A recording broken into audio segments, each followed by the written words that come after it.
అంటే తిథివార నక్షత్ర యోగ కరణాలు శాస్త్రంలో చెప్పబడినవి ముఖ్యంగా మనం గ్రహించాలి. అవి లేకుండా మనకు లగ్నానికి ఎంత బలిష్టం ఉన్నప్పటికీ ఆ వివాహం చేసుకున్నటువంటి వాళ్ళు అన్యోన్యంగా జీవించరు అనేటువంటిది ఒకటి మనకు శాస్త్రం చెబుతోంది. కనుక ప్రప్రథమంగా మనం ఏం చేయాలి? ఏ మాసాలు శాస్త్రంలో చెప్పబడి ఉన్నాయి, ఆ మాసాలకు సంబంధించినటువంటి తిథులు.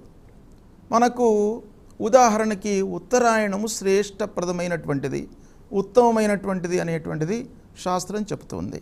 అంటే మాఘాది పంచమాసాలు, మాఘము, ఫాల్గుణము, చైత్రము, వైశాఖము, జ్యేష్ఠము, ఈ 5 మాసాలకు ఎలాంటి ఇబ్బంది లేదు. అయినప్పటికీ చైత్రమాసంలో మీన చైత్రం వర్జ్యము అని చెప్పబడి ఉన్నది శాస్త్రంలో. మేష చైత్రం మళ్ళీ మనం వాడుకోవచ్చును. కనుక ఏ దూషితము ఏ విద్ధలైనటువంటి మాసాలు 4: మాఘమాసము, ఫాల్గుణ మాసము, వైశాఖము, జ్యేష్ఠము. చైత్రంలో మీన చైత్రం పనికిరాదు, మళ్ళీ మేష చైత్రం పనికి వస్తుంది శుభకార్యాలకు. అంతేకాకుండా ఈ చాంద్రమాసరీత్యా కాకుండా సౌరమానం కూడాను మన ఆచారంలో ఉంది. ఉత్తరాయణము, దక్షిణాయనము అని కూడాను శాస్త్రంలో చెప్పబడి ఉంది. మరి మాస విషయానికి వచ్చినప్పుడు సౌరమాసాలు కూడా కొన్ని తీసుకోవాలి. అంటే మేషంలో సంచరిస్తున్నటువంటి సమయంలో ఎవరు? సూర్యుడు ప్రధానమైనటువంటి గ్రహ.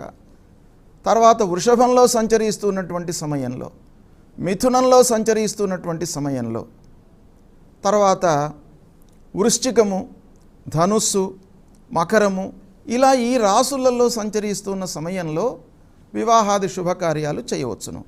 అయితే ఈ సౌరమానానికి చాంద్రమానానికి సమన్వయత అనేటువంటిది ఉండదు.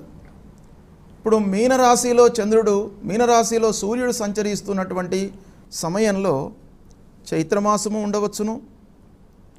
తర్వాత మళ్ళీ వైశాఖ మాసం ప్రథమం లోపల కూడాను వచ్చే అవకాశాలు ఉంటాయి. కనుక ఈ రెండింటిని సమన్వయం చేసుకొని చేయాలి. తర్వాత కార్తీక, మార్గశిర మాసాలు మధ్యస్థమని చెప్పారు. అయితే ఇక్కడ ప్రధానంగా ఈరోజు మనం ఆలోచించవలసినటువంటి విషయము శ్రావణ మాసం గురించి, తర్వాత ముహూర్త బలం గురించి మనం ఆలోచిస్తున్నాం. శ్రావణ మాసం మరి శాస్త్రంలో చెప్పబడిందా? చేయవచ్చునా? అంతటి ఉత్కృష్టమైనటువంటి ముహూర్తాలు శ్రావణ మాసంలో ఉన్నాయా అని అంటే, శ్రావణ మాసము ఎందుకు గ్రంథాలలో చెప్పబడలేదంటే, చాతుర్మాస్యాలు అనేటువంటివి వస్తాయి. ఎప్పుడు? ఆషాఢ మాసం నుంచి కార్తీక మాసం వరకు ఆ విష్ణు భగవానుడు యోగ నిద్రలో ఉంటాడు. ఆ భగవంతుడి యొక్క వీక్షణ లేనప్పుడు వివాహాది శుభకార్యాలు చేయకూడదు అనేటువంటిది ఒక ప్రహతము ఉంది శాస్త్రంలో.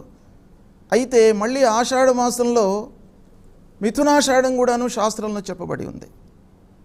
మహారాష్ట్ర ఇలాంటి ప్రాంతాలలో మిథునాషాఢంలో యథేచ్ఛగా వివాహాలు చేస్తారు. వాళ్ళకి ఏం ఇబ్బంది లేదు.